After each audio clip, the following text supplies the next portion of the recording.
Engineering mathematics 1 ਦੇ lectures ਵਿੱਚ ਵਾਪਸ ਤੁਹਾਡਾ ਸਵਾਗਤ ਹੈ ਅਤੇ ਇਹ ਲੈਕਚਰ ਨੰਬਰ 15 ਹੈ। ਅਤੇ ਅੱਜ ਅਸੀਂ ਕੰਪੋਜ਼ਿਟ ਫੰਕਸ਼ਨਸ ਅਤੇ ਹੋਮੋਜੀਨੀਅਸ ਫੰਕਸ਼ਨਸ ਬਾਰੇ ਚਰਚਾ ਕਰਨ ਜਾ ਰਹੇ ਹਾਂ। ਕੰਪੋਜ਼ਿਟ ਫੰਕਸ਼ਨਸ ਕੀ ਹਨ? ਜੇ ਅਸੀਂ ਇੱਥੇ ਫੰਕਸ਼ਨ z, ਦੋ ਵੇਰੀਏਬਲ ਬਰਾਬਰ x ਅਤੇ y ਦੇ f(x, y) ਦੇ ਬਰਾਬਰ ਕੰਸੀਡਰ ਹਨ। ਅਤੇ ਅਸੀਂ ਮੰਨ ਲੈਂਦੇ x t ਤੇ ਨਿਰਭਰ ਹੈ, ਇਹ x, phi t ਦਾ ਫੰਕਸ਼ਨ ਹੈ।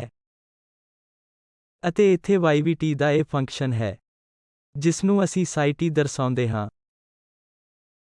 ਜਾਂ ਇਹ ਹੋ ਸਕਦਾ ਹੈ ਕਿ ਇਹ ਫੰਕਸ਼ਨ x ਦੁਬਾਰਾ ਦੋ ਵੈਰੀਏਬਲਸ u ਅਤੇ v ਦਾ ਫੰਕਸ਼ਨ ਹੋਵੇ ਅਤੇ y ਫਿਰ ਤੋਂ ਦੋ ਵੈਰੀਏਬਲਸ u ਅਤੇ v ਦਾ। ਮੰਨ ਲਓ ਇਹ ਇਕੁਏਸ਼ਨ ਨੰਬਰ 1 ਹੈ, ਇਹ ਇਕੁਏਸ਼ਨ ਨੰਬਰ 2 ਹੈ ਅਤੇ ਇਸਨੂੰ ਇਕੁਏਸ਼ਨ ਨੰਬਰ 2 ਪ੍ਰਾਈਮ ਕਹਿ ਲਓ। ਫਿਰ ਇਹ ਇਕੁਏਸ਼ਨ ਨੰਬਰ 1 ਅਤੇ ਇਹ ਦੋ ਇਕੱਠੇ ਜਾਂ 1 ਅਤੇ ਇਹ 2 ਪ੍ਰਾਈਮ ਇਕੱਠੇ ਕਹਿ ਲਓ x a। z ਫੰਕਸ਼ਨ ਨੂੰ ਕੰਪੋਜ਼ਿਟ ਫੰਕਸ਼ਨ ਦੇ ਰੂਪ t ਜਾਂ ਇਸ ਮਾਮਲੇ ਵਿੱਚ u ਅਤੇ v ਦੇ ਕੰਪੋਜ਼ਿਟ ਫੰਕਸ਼ਨ। ਪ੍ਰਮੁੱਖ ਤੌਰ ਤੇ ਅਸੀਂ ਇੱਥੇ ਕਿਸ ਬਾਰੇ ਚਰਚਾ ਕਰ ਰਹੇ ਹਾਂ? x। ਉਦਾਹਰਣ ਵਜੋਂ ਜੇ ਅਸੀਂ with z the derivative function ਦੇ ਸੰਬੰਧ ਵਿੱਚ ਦੇ ਹਿਸਾਬ ਨਾਲ 2t, ਕਿਉਂਕਿ ਇਸ ਪਹਿਲਾ ਮਾਮਲੇ ਵਿੱਚ ਜਦੋਂ ਅਸੀਂ ਇਕੁਏਸ਼ਨ ਨੰਬਰ 1 ਅਤੇ ਇਕੁਏਸ਼ਨ ਨੰਬਰ 2 ਲੈ ਰਹੇ ਹਾਂ, ਤਾਂ ਇਹ z, x ਅਤੇ y ਤੇ ਡਿਪੈਂਡ ਪਰ x ਅਤੇ y ਅੱਗੋਂ ਫਿਰ t ਇਹ ਡਿਪੈਂਡ ਹਨ। ਮੂਲ ਰੂਪ ਵਿੱਚ ਇਹ z, t ਦਾ ਇਹ ਫੰਕਸ਼ਨ। ਅਤੇ ਫਿਰ ਅਸੀਂ ਇੱਥੇ ਸਿੱਧੇ ਤੌਰ ਤੇ ਦੇ ਸੰਬੰਧ ਵਿੱਚ ਦੇ ਹਿਸਾਬ ਨਾਲ t z x ਦੇ ਡੈਰੀਵੇਟਿਵ ਨੂੰ ਪਰਿਭਾਸ਼ਿਤ ਕਰ ਸਕਦੇ ਹਾਂ। ਅਸੀਂ ਇਸ z ਦਾ ਡੈਰੀਵੇਟਿਵ ਬਿਨਾਂ ਸਬਸਟੀਟਿਊਟਿੰਗ ਕੀਤੇ x ਅਤੇ y ਫੰਕਸ਼ਨ ਇਸਨੂੰ t ਦੇ ਫੰਕਸ਼ਨ ਦੇ ਰੂਪ ਵਿੱਚ ਬਣਾਉਂਦੇ ਹੋਏ ਅਤੇ ਫਿਰ ਡੈਰੀਵੇਟਿਵ ਲੈਂਦੇ ਹਾਂ, ਪਰ ਸਾਨੂੰ ਇੱਕ ਫਾਰਮੂਲਾ ਮਿਲੇਗਾ ਜੋ ਇਸ ਫੰਕਸ਼ਨ f ਦੇ ਪਾਰਸ਼ਲ ਡੈਰੀਵੇਟਿਵਸ ਦੀ ਵਰਤੋਂ ਕਰੇਗਾ, ਜੋ ਕਿ ਦੋ ਵੇਰੀਏਬਲ x ਅਤੇ y ਦਾ ਫੰਕਸ਼ਨ ਹੈ।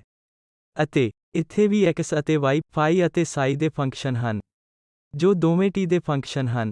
ਅਤੇ ਅਸੀਂ ਇਹਨਾਂ ਫੰਕਸ਼ਨਾਂ ਦੇ ਡੈਰੀਵੇਟਿਵਸ ਦੀ ਵਰਤੋਂ ਇਸ z ਦੇ ਡਾਇਰੈਕਟ ਡੈਰੀਵੇਟਿਵ ਪ੍ਰਾਪਤ ਕਰਨ ਲਈ ਕਰਾਂਗੇ।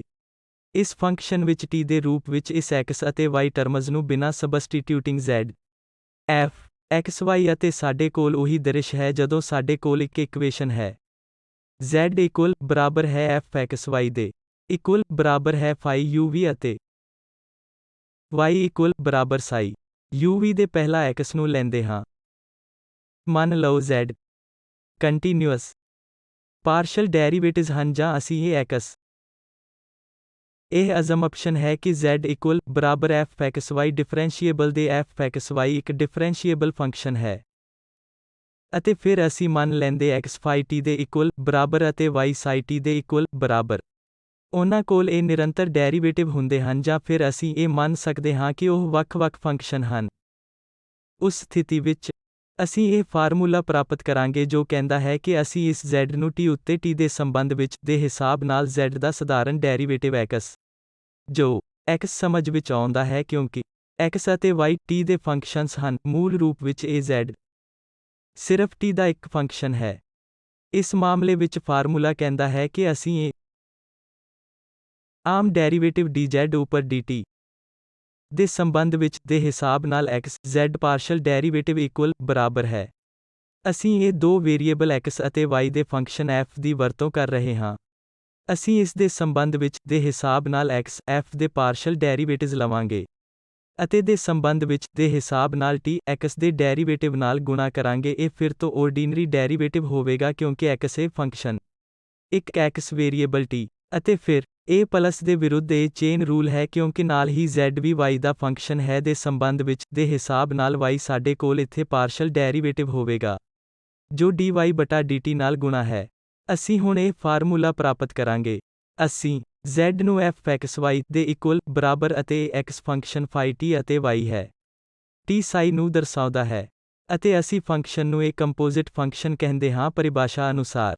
ਅਤੇ ਕਿਉਂਕਿ ਅਸੀਂ ਪਹਿਲਾਂ ਹੀ ਇਹਨਾਂ ਸਾਰੇ ਫੰਕਸ਼ਨਾਂ z, phi ਅਤੇ psi ਦੀ ਡਿਫਰੈਂਸ਼ੀਏਬਿਲਿਟੀ ਨੂੰ ਮੰਨ ਲਿਆ ਹੈ, ਫਿਰ z ਦੀ ਡਿਫਰੈਂਸ਼ੀਏਬਿਲਿਟੀ ਦਾ ਮਤਲਬ ਇਹ ਹੋਵੇਗਾ ਕਿ ਅਸੀਂ ਇਸ ਡੈਲਟਾ z ਨੂੰ ਬਰਾਬਰ delta x plus del y delta y psi 1 delta x plus psi 2 delta y, ਅਤੇ ਜੇ ਅਸੀਂ ਇਸ ਐਕਸਪ੍ਰੈਸ਼ਨ ਨੂੰ ਦੋਵੇਂ ਪਾਸੇ ਡੈਲਟਾ t ਨਾਲ ਡਿਵਾਈਡ ਹਾਂ ਤਾਂ ਸਾਨੂੰ ਮਿਲਦਾ ਹੈ, ਇੱਥੇ ਡੈਲਟਾ z ਬਟਾ ਡੈਲਟਾ t, ਅਤੇ ਇਹ ਡੈਲਟਾ x ਬਟਾ ਡੈਲਟਾ t ਅਤੇ ਦੁਬਾਰਾ ਇਹ ਡੈਲਟਾ y ਬਟਾ ਡੈਲਟਾ t, ਅਤੇ ਇਹ dx ਅਤੇ dy ਵੀ ਡੈਲਟਾ t ਨਾਲ ਵੰਡੇ ਜਾਣਗੇ। ਅਤੇ ਹੁਣ ਜੇ ਅਸੀਂ ਇੱਕ ਲਿਮਿਟ ਲੈਂਦੇ ਹਾਂ ਕਿ ਡੈਲਟਾ t goes to 0 ਤਾਂ ਕੀ ਹੋਵੇਗਾ? ਡੈਲਟਾ t goes to 0 ਦਾ ਮਤਲਬ ਹੈ ਡੈਲਟਾ x goes to 0 ਅਤੇ ਡੈਲਟਾ y goes to 0, ਕਿਉਂਕਿ ਇਹ x ਅਤੇ y ਜੋ ਹਨ, ਇਹ t ਦੇ ਇਹ ਫੰਕਸ਼ਨਸ ਹਨ। ਅਤੇ ਜੇਕਰ t ਵਿੱਚ ਕੋਈ ਵੇਰੀਏਸ਼ਨ ਨਾ ਹੋਵੇ ਤਾਂ ਕੁਦਰਤੀ x y ਵਿੱਚ x ਅਤੇ y ਵੇਰੀਏਸ਼ਨ ਵੀ 0 ਹੋਵੇਗਾ। ਜਿਵੇਂ ਕਿ ਡੈਲਟਾ t goes to ਮਤਲਬ ਡੈਲਟਾ x goes to 0 ਅਤੇ ਡੈਲਟਾ y goes to 0 ਹੈ। ਹੁਣ ਜਦੋਂ ਅਸੀਂ ਇਸ ਐਕਸਪ੍ਰੈਸ਼ਨ ਵਿੱਚ ਇਹ limit delta t goes to 0 ਨੂੰ ਲੈਂਦੇ ਹਾਂ, ਇਹ x ਡੈਲਟਾ z ਬਟਾ ਡੈਲਟਾ t ਪਰਿਭਾਸ਼ਾ ਅਨੁਸਾਰ ਡੈਰੀਵੇਟਿਵ z ਦੇ dz ਬਟਾ dt ਹੋਵੇਗਾ। ਅਤੇ ਇਹ ਉਸੇ ਤਰ੍ਹਾਂ ਹੀ ਰਹੇਗਾ, ਅਸੀਂ ਇਸ ਡੈਲ z ਬਟਾ ਡੈਲ x ਨੂੰ ਉਵੇਂ ਹੀ ਰੱਖਾਂਗੇ। ਅਤੇ ਫਿਰ ਇੱਥੇ ਸਾਡੇ ਕੋਲ ਡੈਲਟਾ x ਬਟਾ ਡੈਲਟਾ t ਦੁਬਾਰਾ ਇਹ x ਦਾ ਡੈਰੀਵੇਟਿਵ ਦੇ ਸੰਬੰਧ ਵਿੱਚ ਦੇ ਹਿਸਾਬ ਨਾਲ t, ਅਸੀਂ ਇੱਥੇ dt ਬਟਾ dx ਪ੍ਰਾਪਤ ਕਰਦੇ ਹਾਂ। ਇਸੇ ਤਰ੍ਹਾਂ, ਇੱਥੇ ਦੁਬਾਰਾ ਸਾਡੇ ਕੋਲ ਡੈਲਟਾ y ਬਟਾ ਡੈਲਟਾ t ਹੈ ਜੋ ਕਿ dy ਬਟਾ dt ਬਣ ਜਾਏਗਾ। ਅਤੇ ਟਰਮਜ਼, ਇਹ ਅਜ਼ਿਊਮ ਕਰਦੇ ਹੋਏ ਕਿ ਇਹ ਡੈਰੀਵੇਟਿਵਸ ਐਗਜ਼ਿਸਟ ਕਰਦੇ ਹਨ ਅਤੇ ਇਹ ਸੀਮਿਤ ਸੰਖਿਆਵਾਂ ਹਨ, ਇਹ f ਡੈਲਟਾ x ਅਤੇ ਡੈਲਟਾ y goes to 0, ਇਹ ਐਪਸੀਲੋਨ 0 ਹੋਵੇਗਾ, ਅਤੇ ਇਹ ਐਪਸੀਲੋਨ 2 ਵੀ 0 ਹੋਵੇਗਾ। ਅਤੇ ਫਿਰ ਇੱਥੇ ਇਹ ਐਕਸਪ੍ਰੈਸ਼ਨਸ ਐਪਸੀਲੋਨ ਡੈਲਟਾ x ਬਟਾ ਡੈਲਟਾ t ਅਤੇ ਇਹ ਐਪਸੀਲੋਨ ਡੈਲਟਾ y ਬਟਾ ਡੈਲਟਾ t ਉਹ ਦੋਵੇਂ 0 ਤੇ ਜਾਣਗੇ। ਸਾਡੇ ਕੋਲ ਸਿਰਫ ਇੱਥੇ ਇਹ ਤਿੰਨ ਟਰਮਜ਼ ਹਨ dz ਬਟਾ dt, ਅਸੀਂ ਡਾਇਰੈਕਟ z ਦੇ ਪਾਰਸ਼ਲ ਡੈਰੀਵੇਟਿਵਜ਼ ਅਤੇ x ਅਤੇ y ਦੇ ਆਰਡੀਨਰੀ ਡੈਰੀਵੇਟਿਵ। ਕੰਪੋਜ਼ਿਟ ਫੰਕਸ਼ਨਸ ਦਾ ਡਿਫਰੈਂਸ਼ੀਏਸ਼ਨ। ਜਦੋਂ ਸਾਡੇ ਕੋਲ ਇਹ ਵਧੇਰੇ ਜਨਰਲ ਕੇਸ ਹੁੰਦਾ ਹੈ ਕਿ x ਅਤੇ y ਦੋ ਵੇਰੀਏਬਲ ਇਹ ਫੰਕਸ਼ਨ u ਅਤੇ v ਤੇ ਵੀ ਨਿਰਭਰ ਕਰਦੇ ਹਨ, ਉਸ ਕੇਸ ਵਿੱਚ ਫਾਰਮੂਲਾ ਅਜਿਹਾ ਬਣ ਜਾਵੇਗਾ ਜੋ ਅਸੀਂ ਉਪਰੋਕਤ ਵਾਂਗ x ਸਾਬਤ ਕਰ ਸਕਦੇ ਹਾਂ, ਇਹ ਡੈਲਟਾ z ਬਟਾ ਡੈਲਟਾ u। ਤਾਂ ਹੁਣ ਇੱਥੇ ਪਾਰਸ਼ਲ ਡੈਰੀਵੇਟਿਵਜ਼, ਕਿਉਂਕਿ x ਅਤੇ y ਦੋਵੇਂ ਦੋ ਵੇਰੀਏਬਲਸ ਫੰਕਸ਼ਨਸ ਹਨ, ਸਾਡੇ ਕੋਲ ਇੱਥੇ z ਦੇ ਸੰਬੰਧ ਵਿੱਚ ਦੇ ਹਿਸਾਬ ਨਾਲ u ਅਤੇ v ਪਾਰਸ਼ਲ ਡੈਰੀਵੇਟਿਵ ਹਨ ਬਿਨਾਂ ਇਹਨਾਂ ਸਾਰਿਆਂ ਨੂੰ ਇਸ ਫੰਕਸ਼ਨ ਇਨਟੂ ਸਬਸਟੀਟਿਊਟਿੰਗ ਕੀਤੇ ਅਤੇ ਫਿਰ ਇਹ ਪਾਰਸ਼ਲ ਡੈਰੀਵੇਟਿਵ ਪ੍ਰਾਪਤ ਕੀਤੇ ਹਨ। ਅਸੀਂ ਇਸ ਦੇ ਸੰਬੰਧ ਵਿੱਚ ਦੇ ਹਿਸਾਬ ਨਾਲ u ਇਸ z ਦੇ ਪਾਰਸ਼ਲ ਡੈਰੀਵੇਟਿਵ ਲਈ ਫਾਰਮੂਲਾ ਵਰਤ ਸਕਦੇ ਹਾਂ। ਇਕੁਅਲ ਬਰਾਬਰ ਹੈ x z ਦੇ ਪਾਰਸ਼ਲ ਡੈਰੀਵੇਟਿਵ ਦੇ ਅਤੇ ਦੇ ਸੰਬੰਧ ਵਿੱਚ ਦੇ ਹਿਸਾਬ ਨਾਲ u x ਦੇ ਪਾਰਸ਼ਲ ਡੈਰੀਵੇਟਿਵ ਦੇ ਪਲਸ ਦੇ ਸੰਬੰਧ ਵਿੱਚ ਦੇ ਹਿਸਾਬ ਨਾਲ y z ਪਾਰਸ਼ਲ ਡੈਰੀਵੇਟਿਵ ਅਤੇ ਦੁਬਾਰਾ ਦੇ ਸੰਬੰਧ ਵਿੱਚ ਦੇ ਹਿਸਾਬ ਨਾਲ u y ਦੇ ਪਾਰਸ਼ਲ ਡੈਰੀਵੇਟਿਵ। ਕਿਉਂਕਿ ਅਸੀਂ u ਦੇ ਸੰਬੰਧ ਵਿੱਚ z ਨੂੰ ਪਾਰਸ਼ਲੀ ਡਿਫਰੈਂਸ਼ੀਏਟ, ਇੱਥੇ u ਆਏਗਾ ਅਤੇ ਇੱਥੇ ਫਿਰ u ਆਏਗਾ। ਉਵੇਂ ਹੀ ਡੈਲ z ਬਟਾ ਡੈਲ v ਲਈ ਹੁਣ ਸਿਮਿਲਰ ਫਾਰਮੂਲਾ ਹੈ, ਪਰ ਇਸ u ਦੀ ਬਜਾਏ ਇਸ ਨੂੰ v ਨਾਲ ਬਦਲਿਆ ਜਾਏਗਾ। ਸੋ ਜੋ ਮਹੱਤਵਪੂਰਨ ਹੈ, ਜੇ ਤੁਸੀਂ ਇੱਥੇ ਦੇ ਸੰਬੰਧ ਵਿੱਚ ਦੇ ਹਿਸਾਬ ਨਾਲ u ਡਿਫਰੈਂਸ਼ੀਏਟ ਕਰ ਰਹੇ ਹੋ ਤਾਂ ਇਹ u ਦੋਵੇਂ ਥਾਵਾਂ ਤੇ ਦਿਸੇਗਾ, ਅਤੇ ਜੇ ਤੁਸੀਂ with respect to v differentiate ਕਰ ਰਹੇ ਹੋ ਤਾਂ ਇਹ ਵੀ ਇਹਨਾਂ ਥਾਵਾਂ ਤੇ x ਦਿਖੇਗਾ। ਜਦੋਂ ਅਸੀਂ ਇੱਥੇ x ਦਾ ਪਾਰਸ਼ਲ ਡੈਰੀਵੇਟਿਵ ਲੈ ਰਹੇ ਹਾਂ ਵਿਦ ਰਿਸਪੈਕਟ ਟੂ u ਅਤੇ u ਦੇ ਸੰਬੰਧ ਵਿੱਚ ਦੇ ਹਿਸਾਬ ਨਾਲ ਵੀ x। ਚਲੋ ਅੱਗੇ ਵਧਦੇ ਆਓ ਇਸ ਦੇ ਆਧਾਰ ਤੇ ਕੁਝ ਸਮੱਸਿਆ ਦਾ ਹੱਲ ਕਰੀਏ। ਉਦਾਹਰਨ ਦੇ ਲਈ ਸਾਡੇ ਕੋਲ ਇਹ ਫੰਕਸ਼ਨ ਹੈ z ਦੇ ਇਕੁਅਲ ਬਰਾਬਰ xy xt ਦਾ ਇੱਕ ਫੰਕਸ਼ਨ ਹੈ ਜੋ ਹੈ ਇੱਥੇ x ਇਕੁਅਲ ਬਰਾਬਰ cos t ਪਰਿਭਾਸ਼ਿਤ ਕੀਤਾ ਹੈ ਅਤੇ ਫਿਰ y ਇਹ ਫੰਕਸ਼ਨ ਹੈ t ਫਿਰ ਜੋ y ਇਕੁਅਲ ਬਰਾਬਰ sin t ਦਰਸਾਇਆ ਗਿਆ ਹੈ। ਅਤੇ ਫਿਰ ਅਸੀਂ ਪਤਾ ਲਗਾਉਣਾ ਕਿ dt ਵਟਾ dz ਕੀ ਹੈ। ਇੱਕ ਸਿੱਧਾ ਤਰੀਕਾ ਇਹ ਹੋਵੇਗਾ ਕਿ ਅਸੀਂ x ਅਤੇ y ਨੂੰ ਫੰਕਸ਼ਨ ਵਿੱਚ ਸਬਸਟੀਟਿਊਟ ਕਰੀਏ ਤੇ ਫਿਰ ਸਾਡੇ ਕੋਲ t ਦੇ ਫੰਕਸ਼ਨ ਦੇ ਰੂਪ ਵਿੱਚ z ਹੋਵੇਗਾ, ਜਿਸ ਨੂੰ ਅਸੀਂ dt ਵਟਾ dz ਲੈਣ ਲਈ ਡਿਫਰੈਂਸ਼ੀਏਟ ਕਰ ਸਕਦੇ ਹਾਂ। ਪਰ ਅਸੀਂ ਫੋਲੋ ਕਰ ਕੰਪੋਜ਼ਿਟ ਫੰਕਸ਼ਨਸ ਦਾ ਵਿਚਾਰ ਹੈ ਕਿ ਉਪਰੋਕਤ ਪ੍ਰਾਪਤ ਸੂਤਰ ਦੇ ਨਾਲ z x y ਦਾ ਇਹ ਫੰਕਸ਼ਨ ਹੈ ਅਤੇ x t ਦਾ ਇੱਕ ਫੰਕਸ਼ਨ ਹੈ ਅਤੇ y t ਦਾ ਇੱਕ ਫੰਕਸ਼ਨ ਹੈ। ਉਹ ਸੂਤਰ ਕਹਿੰਦਾ ਹੈ ਕਿ dx ਵਟਾ dt ਉਹ ਹੋਵੇਗਾ ਜੋ ਅਸੀਂ ਫੰਕਸ਼ਨ z ਦੇ with respect to x partial derivative ਦੇ ਸੰਬੰਧ ਵਿੱਚ ਦੇ ਹਿਸਾਬ ਨਾਲ ਅਤੇ dx dt ਅਤੇ ਇਸੇ ਤਰ੍ਹਾਂ ਇੱਥੇ ਪਾਰਸ਼ਲ ਡੈਰੀਵੇਟਿਵ y ਫਿਰ dy dt। ਇਹ ਪਤਾ ਲੱਗਦਾ ਹੈ del z ਵਟਾ del x z x y c ਇਸ ਦੇ ਸੰਬੰਧ ਵਿੱਚ ਦੇ ਹਿਸਾਬ ਨਾਲ ਡਿਫਰੈਂਸ਼ੀਏਟ ਹੈ। x ਸਿਰਫ y ਅਤੇ dx ਵਟਾ dt ਬਣ ਜਾਵੇਗਾ x cos t c ਇਸ ਲਈ ਅਸੀਂ ਇੱਥੇ ਮਾਈਨਸ sin t ਪ੍ਰਾਪਤ ਕਰਾਂਗੇ। ਇਸੇ ਤਰ੍ਹਾਂ del z ਵਟਾ del y x ਬਣ ਜਾਵੇਗਾ। ਅਤੇ dt ਵਟਾ dy ਜੋ sin t ਹੈ ਜੋ ਕਿ cos t ਬਣ ਜਾਵੇਗਾ। ਇੱਥੇ ਅਸੀਂ y sin t ਪ੍ਰਾਪਤ ਕਰਦੇ ਹਾਂ ਤਾਂ ਸਾਡੇ ਕੋਲ ਮਾਈਨਸ sin ਸਕੁਏਅਰ t ਤੇ x cos t ਹੈ ਇਸ ਲਈ ਸਾਡੇ ਕੋਲ cos ਸਕੁਏਅਰ t ਹੈ ਤਾਂ ਇਹ ਡੈਰੀਵੇਟਿਵ z ਦੇ ਸੰਬੰਧ ਵਿੱਚ ਦੇ ਹਿਸਾਬ ਨਾਲ t ਬਿਨਾਂ ਸਬਸਟੀਟਿਊਟਿੰਗ ਇਨਟੂ ਫੰਕਸ਼ਨ ਅਤੇ ਫਿਰ ਡੈਰੀਵੇਟਿਵਸ ਪ੍ਰਾਪਤ ਕਰਨਾ ਇਸ ਲਈ ਅਸੀਂ ਕਰ ਸਕਦੇ ਹਾਂ। ਇਸ x cos 2t ਨੂੰ ਦੁਬਾਰਾ ਸਰਲ ਬਣਾਓ। ਜਿਵੇਂ ਮੈਂ ਕਿਹਾ I ਵਿਕਲਪਿਕ ਤੌਰ ਤੇ ਸਿਰਫ z ਨੂੰ x ਦੇ ਇਕੁਅਲ ਬਰਾਬਰ ਸਬਸਟੀਟਿਊਟ ਕਰਦੇ ਹਾਂ x cos t ਫਿਰ y sin t ਹੈ ਇਸ ਲਈ ਸਾਡੇ ਕੋਲ t ਦੇ ਇਹ ਫੰਕਸ਼ਨ z ਹੈ ਅਤੇ ਅਸੀਂ dt ਵਟਾ dz ਮਿਲਿਆ। ਇਹ ਅਸੀਂ ਪਹਿਲਾਂ ਲਿਖ ਸਕਦੇ 2 cos t sin t ਦੇ ਅੱਧ ਵਜੋਂ ਜੋ ਕਿ sin 2t ਹੈ। ਅਤੇ ਫਿਰ ਜਦੋਂ ਅਸੀਂ ਇੱਥੇ ਡਿਫਰੈਂਸੀਏਸ਼ਨ ਕਰਦੇ ਹਾਂ ਤਾਂ ਇਹ sin t ਹੋਵੇਗਾ cos 2 ਹੋਵੇਗਾ ਅਤੇ ਇਹ 2 ਕੱਟਿਆ ਜਾਵੇਗਾ ਇਸ ਲਈ ਸਾਡੇ ਕੋਲ ਇਹ cos 2t ਸਿੱਧੇ ਤੌਰ ਤੇ ਵੀ ਹੋਣਗੇ। ਪਰ ਅਸੀਂ ਇੱਥੇ ਇਸ x ਕੰਪੋਜ਼ਿਟ ਡਿਫਰੈਂਸੀਏਸ਼ਨ ਦੇ ਵਿਚਾਰ ਦੀ ਵਰਤੋਂ ਕੀਤੀ ਹੈ। ਫੰਕਸ਼ਨ ਜਾਂ ਕੰਪੋਜ਼ਿਟ ਫੰਕਸ਼ਨ ਦਾ ਡਿਫਰੈਂਸੀਏਸ਼ਨ ਅਤੇ ਅਸੀਂ ਇਹ ਸੂਤਰ ਇਹਨਾਂ x ਅਤੇ y ਦੀਆਂ ਵੈਲਿਊਜ਼ ਨੂੰ ਇਨਟੂ ਫੰਕਸ਼ਨ ਸਬਸਟੀਟਿਊਟ ਕਰਨ ਲਈ ਸਾਡੇ ਕੋਲ ਨਹੀਂ ਹੈ ਪਰ ਸਿੱਧੇ ਤੌਰ ਤੇ ਇਸ z ਦੇ ਪਾਰਸ਼ਲ ਡੈਰੀਵੇਟਿਵਸ ਦੀ ਮਦਦ ਨਾਲ ਅਸੀਂ ਪ੍ਰਾਪਤ ਕਰ ਸਕਦੇ ਹਾਂ। x ਦੇ ਸੰਬੰਧ ਵਿੱਚ ਦੇ ਹਿਸਾਬ ਨਾਲ ਫੰਕਸ਼ਨ t ਸਿੱਧੇ z ਦਾ ਡੈਰੀਵੇਟਿਵ। ਇੱਥੇ ਦੁਬਾਰਾ ਅਗਲੀ ਸਮੱਸਿਆ z x ਅਤੇ y ਦਾ ਫੰਕਸ਼ਨ ਹੈ ਅਤੇ ਅੱਗੇ ਇਹ ਦਿੱਤਾ ਜਾਂਦਾ ਹੈ। x ਹੁਣ ਦੋ ਵੇਰੀਏਬਲਾਂ ਦਾ ਫੰਕਸ਼ਨ ਹੈ ਇਸ ਲਈ u ਅਤੇ v। ਅਤੇ ਫਿਰ ਸਾਡੇ ਕੋਲ ਇੱਥੇ y ਦੁਬਾਰਾ ਫਿਰ ਦੋ ਵੇਰੀਏਬਲ u ਅਤੇ v ਦਾ ਫੰਕਸ਼ਨ ਹੈ। ਅਤੇ ਫਿਰ ਅਸੀਂ ਦਿਖਾਵਾਂਗੇ ਕਿ ਇਹ ਪਾਰਸ਼ਲ ਡੈਰੀਵੇਟਿਵ ਦੇ ਸੰਬੰਧ ਵਿੱਚ ਦੇ ਹਿਸਾਬ ਨਾਲ u ਅਤੇ v ਇਸ ਪਾਰਸ਼ਲ ਡੈਰੀਵੇਟਿਵ ਦਾ ਅੰਤਰ ਹੈ। x ਦੇ ਸੰਬੰਧ ਵਿੱਚ ਦੇ ਹਿਸਾਬ ਨਾਲ z ਦੇ ਪਾਰਸ਼ਲ ਡੈਰੀਵੇਟਿਵ x ਨੂੰ minus partial derivative z y ਦੇ ਸੰਬੰਧ ਵਿੱਚ ਲਿਖਿਆ ਜਾ ਸਕਦਾ ਹੈ। z x ਅਤੇ y ਇਹ ਫੰਕਸ਼ਨ ਹੈ। ਉਪਰੋਕਤ ਪ੍ਰਾਪਤ ਕੀਤੇ ਸੂਤਰ ਨਾਲ ਸਾਡੇ ਕੋਲ with respect to u z ਦਾ ਪਾਰਸ਼ਲ ਡੈਰੀਵੇਟਿਵ ਹੈ ਦੇ ਸੰਬੰਧ ਵਿੱਚ ਦੇ ਹਿਸਾਬ ਨਾਲ x ਅਤੇ y z ਦੇ ਪਾਰਸ਼ਲ ਡੈਰੀਵੇਟਿਵ ਦੀਆਂ ਟਰਮਜ਼ ਵਿੱਚ ਅਤੇ ਪਾਰਸ਼ਲ ਡੈਰੀਵੇਟਿਵ x ਦੇ ਸੰਬੰਧ ਵਿੱਚ ਦੇ ਹਿਸਾਬ ਨਾਲ u ਦੁਬਾਰਾ ਸੰਬੰਧ ਵਿੱਚ u y ਦਾ ਪਾਰਸ਼ਲ ਡੈਰੀਵੇਟਿਵ ਇਸ ਲਈ ਜੇ ਇੱਥੇ u ਹੈ ਤਾਂ ਇਹ ਉੱਥੇ ਦੋਵਾਂ ਟਰਮਜ਼ ਵਿੱਚ u ਹੋਵੇਗਾ ਇੱਥੇ ਦੇ ਸੰਬੰਧ ਵਿੱਚ u x ਅਤੇ y ਦਾ ਡੈਰੀਵੇਟਿਵ ਇਸ ਵਿੱਚ del z ਵਟਾ del x।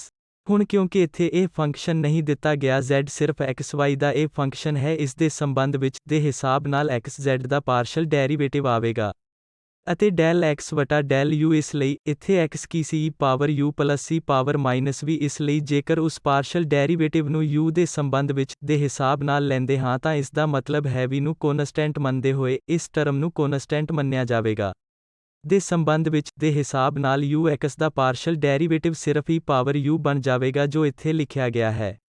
ਤੇ ਫਿਰ del z ਵਟਾ del y ਅਤੇ del y ਵਟਾ del u ਇਸ ਲਈ ਇਹ y ਇੱਥੇ e power minus u plus c power v ਤੇ ਜਦੋਂ ਅਸੀਂ ਇੱਥੇ u ਦੇ ਸੰਬੰਧ ਵਿੱਚ ਦੇ ਹਿਸਾਬ ਨਾਲ ਪਾਰਸ਼ਲ ਡੈਰੀਵੇਟਿਵ ਲੈਂਦੇ ਇਸ ਲਈ ਅਸੀਂ ਇੱਥੇ minus e power minus u ਪ੍ਰਾਪਤ ਕਰਾਂਗੇ ਜੋ ਇੱਥੇ ਟਰਮ ਹੈ। ਅਤੇ ਹੁਣ ਦੇ ਸੰਬੰਧ ਵਿੱਚ ਦੇ ਹਿਸਾਬ ਨਾਲ ਵੀ z ਦਾ ਪਾਰਸ਼ਲ ਡੈਰੀਵੇਟਿਵ ਫਿਰ ਸਿਮਿਲਰ ਫਾਰਮੂਲਾ ਹੈ ਪਰ u ਦੀ ਬਜਾਏ ਸਾਡੇ ਕੋਲ ਇੱਥੇ ਵੀ ਹੈ। ਤੇ ਫਿਰ ਜਦੋਂ ਅਸੀਂ v ਦੇ ਸੰਬੰਧ ਵਿੱਚ ਦੇ ਹਿਸਾਬ ਨਾਲ x ਦਾ ਪਾਰਸ਼ਲ ਡੈਰੀਵੇਟਿਵ ਲੈਂਦੇ ਹਾਂ ਇਸ ਲਈ e ਪਾਵਰ ਮਾਈਨਸ v ਹੈ ਇਸ ਲਈ ਸਾਨੂੰ ਮਾਈਨਸ ਮਿਲੇਗਾ e ਪਾਵਰ ਮਾਈਨਸ v ਅਤੇ ਫਿਰ ਸਾਡੇ ਕੋਲ ਇੱਥੇ x xy ਦੇ ਸੰਬੰਧ ਵਿੱਚ ਦੇ ਹਿਸਾਬ ਨਾਲ ਵੀ ਇਸ ਲਈ e ਪਾਵਰ v ਬਣ ਜਾਵੇਗਾ ਜੋ ਇੱਥੇ ਲਿਖਿਆ ਹੈ। ਅਤੇ ਹੁਣ ਅਸੀਂ ਇਹਨਾਂ ਦੋ ਪਾਰਸ਼ਲ ਡੈਰੀਵੇਟਿਵਸ ਦਾ ਅੰਤਰ ਪ੍ਰਾਪਤ ਕਰਨਾ ਚਾਹੁੰਦੇ ਹਾਂ ਇਸ ਲਈ ਅਸੀਂ ਕਰਾਂਗੇ ਇਸ ਅੰਤਰ ਨੂੰ ਇੱਥੇ ਲਵਾਂਗੇ ਅਤੇ ਫਿਰ ਇਸ ਤਰ੍ਹਾਂ del z ਵਟਾ del x ਇੱਥੇ ਇਹ ਪਲੱਸ ਬਣੇਗਾ ਇਸ ਲਈ del z ਵਟਾ del x ਜਦੋਂ ਅਸੀਂ ਕਾਮਨ ਲਵਾਂਗੇ ਤਾਂ ਇਹ e ਪਾਵਰ u ਹੋਵੇਗਾ ਅਤੇ plus e power minus v। ਇਸੇ ਤਰ੍ਹਾਂ ਇੱਥੇ ਜਦੋਂ ਅਸੀਂ ਇਹਨਾਂ ਦੋਨਾਂ ਟਰਮਜ਼ ਨੂੰ ਮਾਈਨਸ ਸਾਈਨ ਨਾਲ ਕਾਮਨ ਲੈਂਦੇ ਹਾਂ ਇਸ ਲਈ ਦੁਬਾਰਾ e power minus u plus e power v ਆਵੇਗਾ ਜਿਵੇਂ ਕਿ ਇੱਥੇ ਲਿਖਿਆ ਹੈ ਅਤੇ ਫਿਰ e power u plus e power minus v x ਹੈ ਅਤੇ ਇੱਥੇ e power minus u plus e power v y ਹੈ ਤਾਂ ਅਸੀਂ ਬਿਲਕੁਲ ਪ੍ਰਾਪਤ ਇੱਥੇ ਲੋੜੀਂਦੀ ਟਰਮ ਤਾਂ ਇਹ x del z ਵਟਾ del x ਅਤੇ ਫਿਰ ਮਾਈਨਸ y ਹੈ। del z ਵਟਾ del y। ਇਸ ਲੈਕਚਰ ਦਾ ਇੱਕ ਹੋਰ ਭਾਗ ਹੋਮੋਜੀਨੀਅਸ ਫੰਕਸ਼ਨਸ ਨੂੰ ਪਰਿਭਾਸ਼ਿਤ ਕਰਨਾ ਹੈ। ਇਸ ਲਈ ਅਸੀਂ ਹੁਣ ਸਿੱਖਾਂਗੇ ਕਿ ਹੋਮੋਜੀਨੀਅਸ ਫੰਕਸ਼ਨਸ ਕੀ ਹਨ। xy ਵਿੱਚ ਇੱਕ ਐਕਸਪ੍ਰੈਸ਼ਨ ਆਰਡਰ n ਦੇ ਆਰਡਰ ਦਾ ਹੋਮੋਜੀਨੀਅਸ ਹੈ। ਇਸ ਲਈ ਇੱਥੇ x ਅਤੇ y ਆਰਡਰ n ਦਾ ਕੋਈ ਵੀ ਐਕਸਪ੍ਰੈਸ਼ਨ, ਜੇ ਇਹ ਇਸ ਰੂਪ ਵਿੱਚ ਪ੍ਰਗਟ ਕੀਤਾ ਜਾ ਸਕਦਾ ਹੈ ਕਿ x ਪਾਵਰ n ny ਵਟਾ x ਦਾ ਕੋਈ ਫੰਕਸ਼ਨ, ਤਾਂ ਅਸੀਂ ਅਜਿਹੇ x ਫੰਕਸ਼ਨ ਨੂੰ ਆਰਡਰ n ਦਾ ਹੋਮੋਜੀਨੀਅਸ ਫੰਕਸ਼ਨ ਕਹਿੰਦੇ ਹਾਂ। ਇਹ ਮਹੱਤਵਪੂਰਨ ਹੈ ਅਤੇ ਇੱਥੇ ਇਸ ਲਈ ਇਹ ਇੱਥੇ n ਮਹੱਤਵਪੂਰਨ ਹੈ ਜੇਕਰ ਅਸੀਂ ਇਸ x ਪਾਵਰ n ਨੂੰ ਲਿਆ ਸਕਦੇ ਹਾਂ ਅਤੇ ਫਿਰ ਬਾਕੀ ਟਰਮ ਨੂੰ x ਵਟਾ y ਇਹ ਫੰਕਸ਼ਨ ਵਜੋਂ ਲਿਖਿਆ ਜਾ ਸਕਦਾ ਹੈ, ਤਾਂ ਅਸੀਂ ਅਜਿਹੇ ਐਕਸਪ੍ਰੈਸ਼ਨ ਨੂੰ ਵਜੋਂ ਕਹਿੰਦੇ ਹਾਂ। ਆਰਡਰ n ਦਾ ਇਹ ਹੋਮੋਜੀਨੀਅਸ ਐਕਸਪ੍ਰੈਸ਼ਨ ਜਾਂ ਫੰਕਸ਼ਨਸ ਦੀਆਂ ਟਰਮਜ਼ ਵਿੱਚ ਅਸੀਂ ਡਿਫਾਈਨ ਕਰ ਸਕਦੇ ਹਾਂ। ਇਸ ਲਈ ਇਹ ਫੰਕਸ਼ਨ f(x, y) ਨੂੰ ਆਰਡਰ n ਦਾ ਹੋਮੋਜੀਨੀਅਸ ਕਹਿੰਦੇ ਹਨ। ਜੇ ਇਹ ਸੰਤੁਸ਼ਟ ਕਰਦਾ ਹੈ ਤਾਂ ਅਸੀਂ ਇੱਥੇ ਆਰਗੂਮੈਂਟ x ਅਤੇ y ਨੂੰ tx ਤੇ ty ਨਾਲ ਬਦਲੋ ਤੇ ਜੇ ਅਸੀਂ t ਪਾਵਰ n ਨੂੰ ਫੰਕਸ਼ਨ ਤੋਂ ਬਾਹਰ ਲਿਆ ਸਕਦੇ ਹਾਂ, ਤਾਂ ਇਸ ਦਾ ਅਰਥ ਹੈ ਕਿ ਇਹ t ਪਾਵਰ n ਅਤੇ ਦੁਬਾਰਾ ਇਹ x y ਦਾ ਫੰਕਸ਼ਨ ਰਹਿੰਦਾ ਹੈ। ਫਿਰ ਦੁਬਾਰਾ ਸਾਡੇ ਕੋਲ x ਫੰਕਸ਼ਨ ਦੇ ਆਰਡਰ ਹੋਮੋਜੀਨੀਅਸ ਫੰਕਸ਼ਨ ਦਾ ਸੰਕਲਪ ਹੈ। n ਕੁਝ ਇਸ ਨੂੰ ਅਜਿਹੇ ਫੰਕਸ਼ਨ ਕਹਿੰਦੇ ਹਨ। x ਇਹ ਫੰਕਸ਼ਨ ਆਰਡਰ n ਦਾ ਇੱਕ ਹੋਮੋਜੀਨੀਅਸ ਫੰਕਸ਼ਨ। ਇਹ ਹੋਮੋਜੀਨੀਅਸ ਫੰਕਸ਼ਨ ਦੀਆਂ ਉਦਾਹਰਨਾਂ ਹਨ। ਇਸ ਲਈ ਅਸੀਂ ਉਦਾਹਰਨ ਦੇ ਲਈ ਕੰਸੀਡਰ ਕਰਦੇ ਹਾਂ ਕਿ ਇਹ f(x, y) ਦੇ ਇਕੁਅਲ ਬਰਾਬਰ ਹੈ x power n minus 1 into y, ਇੱਥੇ ਫਿਰ x power n minus 2y square ਅਤੇ ny ਪਾਵਰ n। ਅਸੀਂ ਜੋ ਦੇਖਦੇ ਹਾਂ ਕਿ ਇਹ ਫੰਕਸ਼ਨ ਹੈ, ਇਹ ਆਰਡਰ n ਦਾ ਹੋਮੋਜੀਨੀਅਸ ਫੰਕਸ਼ਨ ਹੈ। ਆਰਡਰ n ਕਿਉਂ? ਕਿਉਂਕਿ ਜੇਕਰ ਅਸੀਂ ਇਸ x ਪਾਵਰ n ਨੂੰ ਇਹਨਾਂ ਸਾਰੀਆਂ ਟਰਮਜ਼ ਤੋਂ ਬਾਹਰ ਲੈਂਦੇ ਹਾਂ, ਫਿਰ ਕੀ ਹੋਵੇਗਾ? ਅਸੀਂ ਇੱਥੇ ਪ੍ਰਾਪਤ ਕਰਾਂਗੇ ਇਹ 0 ਹੋਵੇਗਾ ਕਿਉਂਕਿ x ਪਾਵਰ n ਨੂੰ ਅਸੀਂ ਬਾਹਰ ਕੱਢਿਆ ਹੈ। ਅਤੇ ਇੱਥੇ ਸਾਡੇ ਕੋਲ ਦੁਬਾਰਾ x ਪਾਵਰ n, ਇਸ ਲਈ ਇੱਕ x ਸਾਨੂੰ ਡਿਵਾਈਡ ਕਰਨਾ ਪਵੇਗਾ। ਇਹ 1 ਅਤੇ ਫਿਰ ਇਹ y ਵਟਾ x ਬਣ ਜਾਵੇਗਾ। ਇਸ ਲਈ ਇੱਥੇ ਅਸੀਂ x ਪਾਵਰ ਬਾਹਰ ਲਈ ਹੈ n ਅਤੇ ਫਿਰ ਇਹ x ਪਾਵਰ ਮਾਈਨਸ 2 ਰਹੇਗਾ। ਇਸ ਦਾ ਅਰਥ ਹੈ ਇਹ 2 ਅਤੇ ਫਿਰ y ਵਟਾ x ਪਾਵਰ 2। ਅਤੇ ਇਸੇ ਤਰ੍ਹਾਂ ਇੱਥੇ ਇਹ n ਅਤੇ x n ਅਸੀਂ ਬਾਹਰ ਕੱਢਿਆ ਹੈ, ਇਸ ਲਈ ਇਹ x ਪਾਵਰ n ਹੋਵੇਗਾ। ਡਿਨੋਮੀਨੇਟਰ ਟਰਮ ਵਿੱਚ x, ਅਤੇ ਇਸ ਕੇਸ ਵਿੱਚ ਫਿਰ ਸਾਡੇ ਕੋਲ ਇੱਥੇ y ਵਟਾ x ਪਾਵਰ n ਹੈ। ਇਸ ਲਈ ਇੱਥੇ ਇਹ ਸਾਰੀਆਂ ਟਰਮਜ਼ ਜਾਂ ਇਹ ਫੰਕਸ਼ਨ ਅਸੀਂ y ਪਾਵਰ x ਦੇ ਫੰਕਸ਼ਨ ਵਜੋਂ ਡਿਨੋਟ ਕਰ ਸਕਦੇ ਹਾਂ ਕਿਉਂਕਿ ਇਹ y ਪਾਵਰ x ਸਾਰੀਆਂ ਵਿੱਚ ਇਕੱਠਾ ਦਿਖਾਈ ਦਿੰਦਾ ਹੈ। ਇਸ ਲਈ ਅਸੀਂ ਕੰਸੀਡਰ ਕਰ ਸਕਦੇ ਹਾਂ ਇਹ ਫੰਕਸ਼ਨ ਇੱਥੇ y ਵਟਾ x ਦੇ ਇਹ ਫੰਕਸ਼ਨ ਵਜੋਂ ਹੈ ਅਤੇ ਫਿਰ x ਪਾਵਰ n ਬਾਹਰ ਹੈ, ਇਸ ਲਈ ਇਹ ਫੰਕਸ਼ਨ ਹੈ। Function order n homogeneous function. ਇਸੇ ਤਰ੍ਹਾਂ ਅਸੀਂ ਇੱਕ ਕੰਸੀਡਰ ਕਰਦੇ ਹਾਂ f(x, y) ਇਕੁਅਲ ਬਰਾਬਰ square root y plus square root x ਵਟਾ y ਪਲਸ x। ਇਸ ਸਥਿਤੀ ਵਿੱਚ ਵੀ ਅਸੀਂ ਇਸ ਨੂੰ x ਪਾਵਰ ਵਜੋਂ ਲਿਖ ਸਕਦੇ ਹਾਂ ਕੁਝ ਅਤੇ ਬਾਕੀ ਅਸੀਂ ਇਸ ਨੂੰ x ਕੰਸੀਡਰ ਕਰ ਸਕਦੇ ਹਾਂ y ਵਟਾ x ਫੰਕਸ਼ਨ ਵਜੋਂ। ਅਤੇ ਇਹ ਸਧਾਰਨ ਹੈ ਕਿਉਂਕਿ ਅਸੀਂ ਇੱਥੇ ਸਕੁਏਅਰ ਰੂਟ x ਨੂੰ ਬਾਹਰ ਕੱਢ ਸਕਦੇ ਹਾਂ ਅਤੇ ਇੱਥੇ ਅਸੀਂ x ਨੂੰ ਬਾਹਰ ਕੱਢਾਂਗੇ ਅਤੇ ਇਸ ਸਥਿਤੀ ਵਿੱਚ ਸਕੁਏਅਰ ਰੂਟ x ਵਟਾ x। ਅਤੇ ਫਿਰ ਇੱਥੇ ਅੰਦਰ ਸਾਡੇ ਕੋਲ y ਵਟਾ x ਸਕੁਏਅਰ ਰੂਟ ਹੈ ਪਲਸ ਇਹ 1 ਅਤੇ ਇੱਥੇ ਵੀ y ਵਟਾ x ਪਲਸ 1। ਇਸ ਲਈ ਹੁਣ ਇਹ ਇੱਥੇ ਹੈ। ਇਸ ਐਕਸਪ੍ਰੈਸ਼ਨ ਨੂੰ ਅਸੀਂ x ਵਟਾ y ਦੇ ਫੰਕਸ਼ਨ ਵਜੋਂ ਕੰਸੀਡਰ ਕਰ ਸਕਦੇ ਹਾਂ ਅਤੇ ਫਿਰ ਇੱਥੇ ਇਕੱਠਾ ਕੀ ਹੈ x ਪਾਵਰ ਮਾਈਨਸ ਹਾਫ ਹੈ, ਤਾਂ ਇਸ ਨੂੰ ਅਸੀਂ x ਪਾਵਰ ਮਾਈਨਸ ਹਾਫ ਅਤੇ y ਵਟਾ x ਦੇ ਕੁਝ ਫੰਕਸ਼ਨ ਵਜੋਂ ਲਿਖ ਸਕਦੇ ਹਾਂ ਕਿਉਂਕਿ ਇਹਨਾਂ ਸਾਰੀਆਂ ਟਰਮਜ਼ ਵਿੱਚ y ਵਟਾ x ਇਕੱਠੇ ਆਉਂਦੇ ਤਾਂ ਅਸੀਂ ਕਹਿ ਸਕਦੇ ਹਾਂ ਕਿ y ਵਟਾ ਦਾ ਕੁਝ ਫੰਕਸ਼ਨ ਹੈ x ਤੇ ਇਸ ਸਥਿਤੀ ਵਿੱਚ ਜਿਵੇਂ ਕਿ ਅਸੀਂ ਇੱਥੇ x ਪਾਵਰ ਮਾਈਨਸ ਹਾਫ ਵੇਖਦੇ ਹਾਂ, ਇਸ ਲਈ ਇਹ ਹੋਮੋਜੀਨੀਅਸ ਫੰਕਸ਼ਨ ਹੈ ਮਾਈਨਸ ਹਾਫ ਆਰਡਰ ਦਾ। ਇਹਨਾਂ ਹੋਮੋਜੀਨੀਅਸ ਫੰਕਸ਼ਨਸ ਦੀ ਕੀ ਮਹੱਤਤਾ ਹੈ ਜੋ ਅਸੀਂ ਅਗਲੀ ਸਲਾਈਡ ਵਿੱਚ ਦੇਖਾਂਗੇ। ਇਸ ਲਈ ਇਸ ਆਰਡਰ ਦੇ ਆਧਾਰ ਤੇ ਉਦਾਹਰਨ ਲਈ ਇੱਥੇ ਇਹ ਹੁਣ ਇੱਥੇ ਮਾਈਨਸ ਹਾਫ ਸੀ। ਸਾਡੇ ਕੋਲ ਇਸ n ਦੀਆਂ ਟਰਮਜ਼ ਵਿੱਚ ਡੈਰੀਵੇਟਿਵ ਟਰਮ ਲਈ ਕੁਝ ਸੂਤਰ ਹੋ ਸਕਦਾ ਹੈ।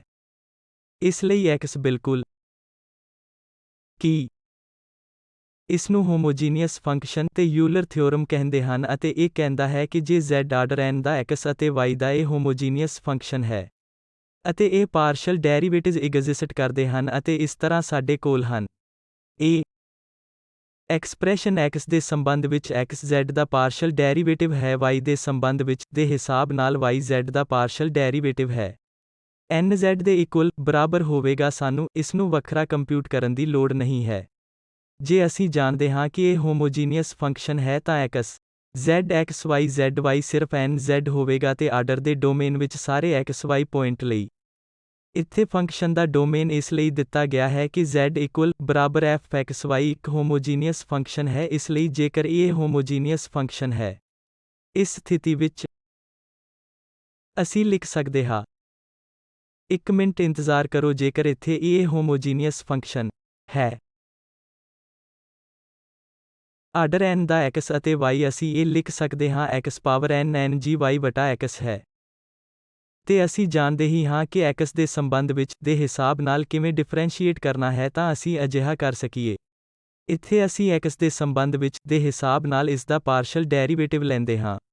ਅਸੀਂ ਕੀ ਪ੍ਰਾਪਤ ਕਰਾਂਗੇ? n ਨੂੰ ਡਿਫਰੈਂਸ਼ੀਏਟ ਕਰਨਾ ਪਵੇਗਾ x ਪਾਵਰ n-1 ਤੇ ਇਹ ਉਸੇ ਤਰ੍ਹਾਂ ਹੀ ਰਹੇਗਾ। ਇਹ ਪ੍ਰੋਡਕਟ ਰੂਲ ਹੈ, ਇਸ ਲਈ x ਪਾਵਰ n ਜਿਵੇਂ ਕਿ ਇਹ ਹੈ ਅਤੇ ਅਸੀਂ g ਆਫ y ਵਟਾ x ਨੂੰ ਡਿਫਰੈਂਸ਼ੀਏਟ ਕਰਦੇ ਹਾਂ ਜੋ ਕਿ g ਪ੍ਰਾਈਮ y ਵਟਾ x ਹੈ। g ਦਾ ਡੈਰੀਵੇਟਿਵ ਇਸ ਦੇ ਆਰਗੂਮੈਂਟ g ਪ੍ਰਾਈਮ ਦੇ ਸੰਬੰਧ ਵਿੱਚ ਦੇ ਹਿਸਾਬ ਨਾਲ y x ਅਤੇ ਫਿਰ ਇੱਥੇ dy ਵਟਾ x ਨੂੰ ਡਿਫਰੈਂਸ਼ੀਏਟ ਕੀਤਾ ਜਾਵੇਗਾ x ਦੇ ਸੰਬੰਧ ਵਿੱਚ ਦੇ ਹਿਸਾਬ ਨਾਲ ਜੋ ਸਾਨੂੰ ਇੱਥੇ ਮਾਈਨਸ y ਵਟਾ x ਸਕੁਏਅਰ ਦੇਵੇਗਾ। ਇਸ ਸਥਿਤੀ ਵਿੱਚ ਹੁਣ ਜੇ ਅਸੀਂ ਇਹ ਸਰਲ ਬਣਾਉਂਦੇ ਹਾਂ ਤਾਂ ਇੱਥੇ ਸਾਡੇ ਕੋਲ n x power n-1 n g y ਵਟਾ x ਅਤੇ ਇੱਥੇ ਸਾਡੇ ਕੋਲ ਮਾਈਨਸ ਸਾਈਨ ਹੋ ਸਕਦਾ ਹੈ ਉੱਥੇ, ਇਸ ਲਈ y n n x power n-2 ਅਤੇ g ਪ੍ਰਾਈਮ y ਵਟਾ x y ਦੇ ਸੰਬੰਧ ਵਿੱਚ ਦੇ ਹਿਸਾਬ ਨਾਲ z ਦਾ ਪਾਰਸ਼ਲ ਡੈਰੀਵੇਟਿਵ ਅਸੀਂ ਪ੍ਰਾਪਤ ਕਰ ਸਕਦੇ ਹਾਂ। ਫਿਰ ਸਾਨੂੰ ਹੁਣ y ਦੇ ਸੰਬੰਧ ਵਿੱਚ ਦੇ ਹਿਸਾਬ ਨਾਲ ਡਿਫਰੈਂਸ਼ੀਏਟ ਕਰਨਾ ਪਵੇਗਾ, ਇਸ ਲਈ x ਪਾਵਰ n ਨੂੰ ਕੌਨਸਟੈਂਟ ਮੰਨਿਆ ਜਾਵੇਗਾ ਅਤੇ ਸਾਨੂੰ ਸਿਰਫ ਇਸ ਟਰਮ ਨੂੰ ਡਿਫਰੈਂਸ਼ੀਏਟ ਕਰਨਾ ਪਵੇਗਾ, ਇਸ ਲਈ ਸਾਡੇ ਕੋਲ g ਪ੍ਰਾਈਮ y ਵਟਾ x ਹੈ। ਅਤੇ ਫਿਰ ਇਹ y x ਡੈਰੀਵੇਟਿਵ ਦੇ ਸੰਬੰਧ ਵਿੱਚ ਦੇ ਹਿਸਾਬ ਨਾਲ y ਸਿਰਫ 1 ਵਟਾ x y ਵਟਾ x ਦਾ ਪਾਰਸ਼ਲ ਡੈਰੀਵੇਟਿਵ x ਦੇ ਸੰਬੰਧ ਵਿੱਚ ਦੇ ਹਿਸਾਬ ਨਾਲ y 1 x ਹੋਵੇਗਾ। ਅਤੇ ਫਿਰ ਜੇ ਅਸੀਂ ਇਹਨਾਂ ਦੋਵਾਂ ਟਰਮਜ਼ ਨੂੰ ਇੱਥੇ x ਅਤੇ ਉੱਥੇ y ਦੇ ਪ੍ਰੋਡਕਟ ਨਾਲ ਜੋੜੋ, ਸਾਨੂੰ ਕੀ ਮਿਲੇਗਾ? ਇਸ ਲਈ ਅਸੀਂ x ਨਾਲ ਗੁਣਾ ਕੀਤਾ ਹੈ, ਇਸ ਲਈ x ਪਾਵਰ n ਪ੍ਰਾਪਤ ਕਰਾਂਗੇ ਅਤੇ x ਪਾਵਰ n-1 ਅਤੇ ਇੱਥੇ ਅਸੀਂ y ਨਾਲ ਗੁਣਾ ਕੀਤਾ ਹੈ, ਇਸ ਲਈ ਇਹ x ਠੀਕ ਇੱਥੇ n x power n n-y x power -1 ਅਤੇ ਇਸ ਸਥਿਤੀ ਵਿੱਚ x ਪਾਵਰ n ਅਤੇ ਫਿਰ ਅਸੀਂ ਗੁਣਾ ਕੀਤਾ ਹੈ y ਟਰਮ, ਇਸ ਲਈ ਇਹ x ਪਾਵਰ n-y ਹੈ ਅਤੇ ਅਸੀਂ ਇਸ ਨੂੰ ਗੁਣਾ ਕੀਤਾ ਹੈ ਅਤੇ ਫਿਰ ਇਸ ਟਰਮਜ਼ ਨੂੰ ਕੱਟ ਦਿੱਤਾ ਜਾਵੇਗਾ ਅਤੇ ਸਾਡੇ ਕੋਲ ਇੱਥੇ n x power n g y ਵਟਾ x ਅਤੇ x power n g y ਕੀ ਸੀ?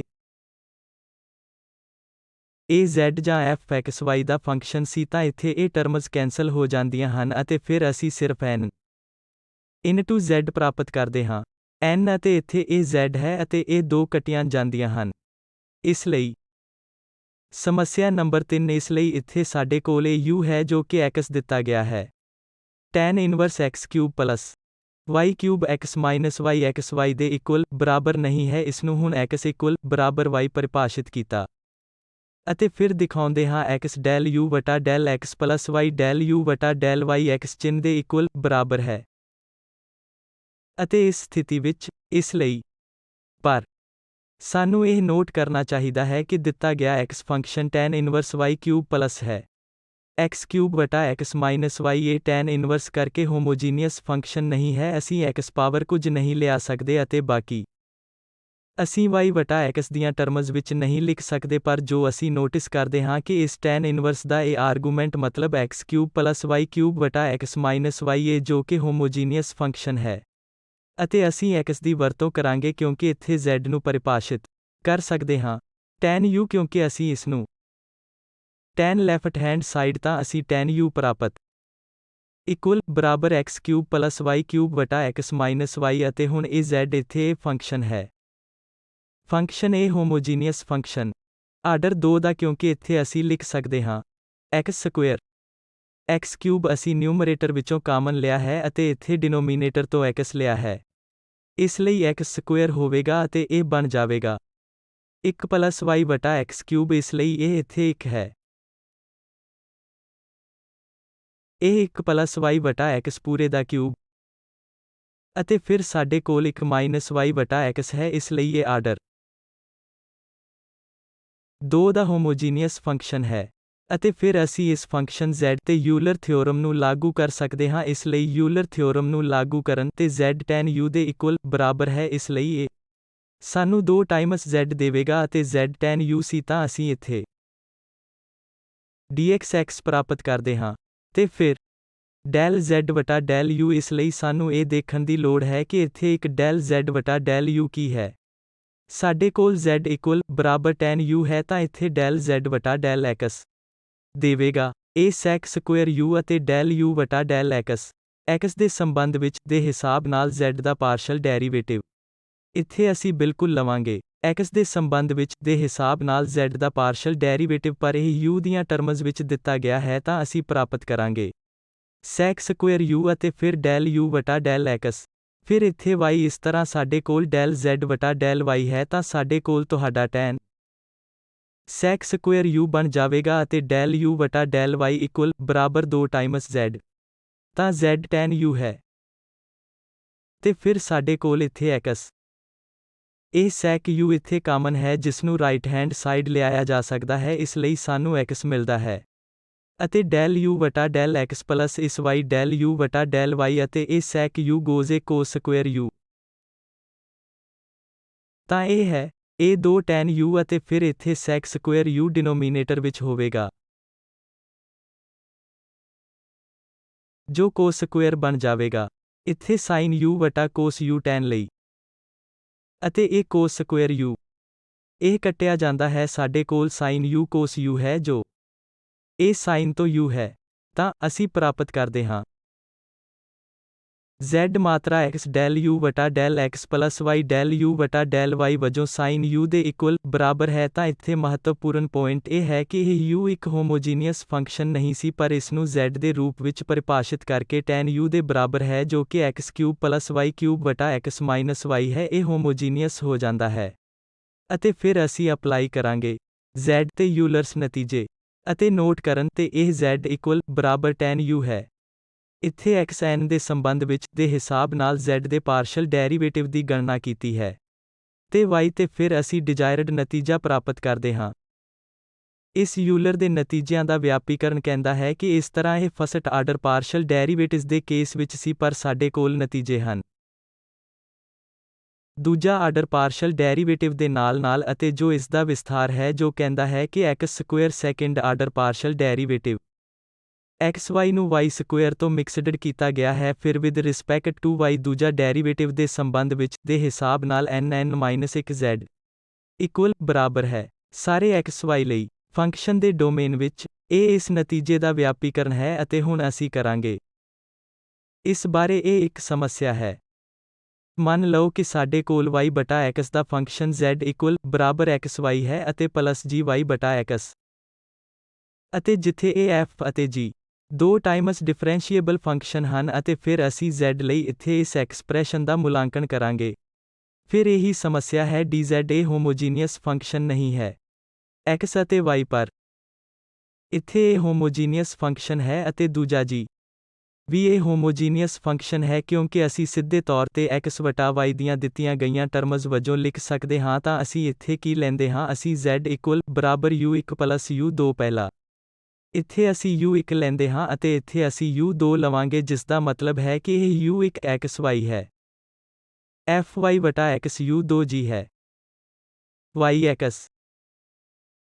ਇਹ ਆਰਡਰ 2 ਦੇ ਹੋਮੋਜੀਨੀਅਸ ਫੰਕਸ਼ਨ ਦਾ ਇਹ ਫੰਕਸ਼ਨ ਹੈ, ਕਿਉਂਕਿ ਇਸ ਨੂੰ ਅਸੀਂ ਫਿਰ ਲਿਖ ਸਕਦੇ ਹਾਂ ax ਸਕੁਏਅਰ ਅਤੇ y ਵਟਾ x fy ਵਟਾ x।